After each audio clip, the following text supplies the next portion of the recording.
ওকে, এখন আমরা যে HTML-টা করব সেটা হচ্ছে অর্ডার লিস্ট এবং হচ্ছে আনঅর্ডার লিস্ট, কিন্তু এটা হচ্ছে আমাদের টেবিলের মধ্যে। ঠিক আছে, তো টেবিলের মধ্যে আমরা কিভাবে অর্ডার লিস্ট আনঅর্ডার লিস্ট করব সেটা আমরা দেখব। আমি তোমাদেরকে গ্রুপের মধ্যে দিয়ে দিলাম যে আমি কোন টেবিলটা করতেছি, তো তোমরা একটু খেয়াল করো। তো প্রথমে আমরা HTML কোডিং শুরু করার জন্য আমরা HTML দিয়ে শুরু করব। শুরু করার পর তারপর আমরা কি দিব, বডি। এই স্ট্রাকচার সবসময় আমরা কি করব, ফলো করব। এটা দেওয়ার পর ওকে, তো আমরা এই টেবিলটা শুরু করার জন্য আমরা টেবিল বর্ডার দিব। যেহেতু আমরা একটা টেবিল রাখবো তাই টেবিল বর্ডার 1 দিব। এখন আমরা যে টেবিলটা আঁকবো এই টেবিলটার মধ্যে আমরা টেবিল রো অর্থাৎ টিআর দিয়ে শুরু করব। টেবিল রো অর্থাৎ টিআর দিয়ে শুরু করার পর যেহেতু এটা একটা A&H কোম্পানি লিমিটেড, এটা একটা হেডিং দেওয়া আছে, তাই আমরা এটাকে TH দিয়ে শুরু করব। তাই TH দিব, কিন্তু এখানে আমরা একটা দেখলাম একটা কল স্পেল আছে, তাই আমরা TH কল স্পেল দিব। TH কল স্পেল দেওয়ার পর এখানে যেটা আছে কল স্পেল 2 দিব, যেহেতু একটা কলাম নাই তাই আমরা একটা দুইটা কল স্পেল দিব। দেওয়ার পর এখন আমরা হেডিংটা লিখে দিব A&H কোম্পানি লিমিটেড,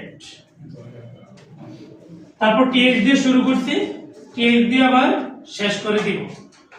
তারপর যেহেতু এই লাইনের কাজ শেষ, টেবিল রো এর কাজ শেষ, তাই আমরা টিআর এর বানাবো, টিআরটা আবার ক্লোজ করে দিব। এবার পরবর্তী আমরা রোতে যাব অর্থাৎ টেবিল রোতে, তাই আবার আমরা টিআর দিয়ে শুরু করব। টিআর দিয়ে শুরু করার পর আমরা এখন যেটা দেখতে পাচ্ছি অর্ডার লিস্ট লেখা, জাস্ট অর্ডার লিস্ট, তাই এখানে ওয়ার্ড টাইপ বলা যাবে না। যেহেতু অর্ডার লিস্ট ডাইরেক্ট একটা ডেটা লেখা আছে, তাই আমরা টিডি দিয়ে শুরু করব অর্থাৎ টেবিল ডেটা, অর্থাৎ টিডি অর্ডার লিস্ট আবার টিডি দিয়ে ক্লোজ করে দিব। পরের ইয়েতে আবার আছে আনঅর্ডার লিস্ট, তাই আবার টেবিল রো এর ভিতরে যেহেতু আছে তাই আবার আমরা টিডি দিয়ে শুরু করলাম, আবার দিব কি আনঅর্ডার লিস্ট, আবার টিডি ক্লোজ করে দিব। তাই এই টেবিল রো এর কাজটা যেহেতু শেষ, তাই টিআর এর বরাবর আবার টিআরটা আমরা ক্লোজ করে দিব। এবার আবার আমরা পরের রোতে যাব। এই পরের রোতেই আমরা প্রথম রোতে দেখলাম যে এটা অর্ডার লিস্ট আছে, তাই আমরা টিআর দিয়ে আবার শুরু করব। এখন যেহেতু এটা অর্ডার লিস্ট অর্থাৎ রোমান সংখ্যা পদ্ধতিতে লেখা আছে, তাই আমরা বললাম এটা অর্ডার লিস্ট, তাই আমরা আগে যেহেতু এটা টেবিলের ভিতরে তাই আমরা আগে টিডি দিলাম, যেহেতু টেবিল ডেটা, এটা টেবিল ডেটা হিসেবে আমরা দেখাবো। তাই এরপর আবার আমরা যেহেতু এটা অর্ডার লিস্টে আছে তাই ওএল টাইপ দিব, ওএল টাইপ। তাই কি দিয়ে শুরু হয়েছে, রোমান সংখ্যা 1 দিয়ে শুরু হয়েছে, তাই রোমান সংখ্যা দিলাম। এবার লিস্টিং করে ফেলবো, যেহেতু অর্ডার লিস্টের ভিতরে আমরা এখন লিস্টিংটা করে ফেলবো, অর্থাৎ এলআই ফার্স্টে আছে বুক, তারপর আবার এলআই ক্লোজ, তারপর আবার আমরা এলআই দিয়ে শুরু করব, তারপর আমরা দিব পেপার, এলআই আবার ক্লোজ, আবার আমরা দিব এলআই, তারপর নোটবুকটাও আমরা ক্লোজ করে দিব।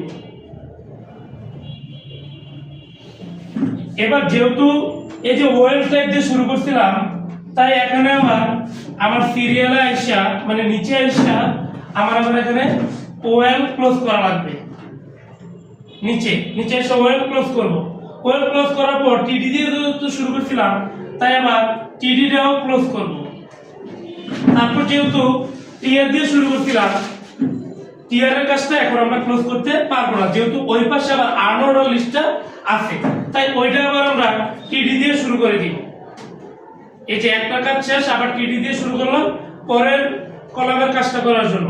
তো পরেরটাতে আছে কি আনঅর্ডার লিস্ট, তাই আমরা ইউএল টাইপ দিব, আনঅর্ডার লিস্ট ইউএল টাইপ, যেহেতু এটা স্কয়ার হিসেবে আছে তাই আমরা স্কয়ার লিখে দিব। এবার আমরা লিস্টিং করে ফেলব। ফার্স্টে আছে মার্কার,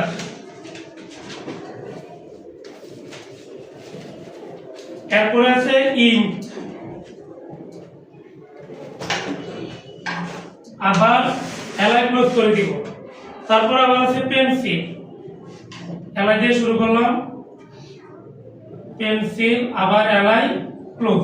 এবার আসেন এই যে ইউএল দিয়ে যেহেতু শুরু করছিলাম তাই ইউএল আবার ক্লোজ, টিডি দিয়ে শুরু করছিলাম, টিডিও আবার ক্লোজ। এবার মনে আছে আমরা তো ওই যে টিআর দিয়ে শুরু করছিলাম, এই টিআরটা আবার এখানে ক্লোজ করে দিতে হবে।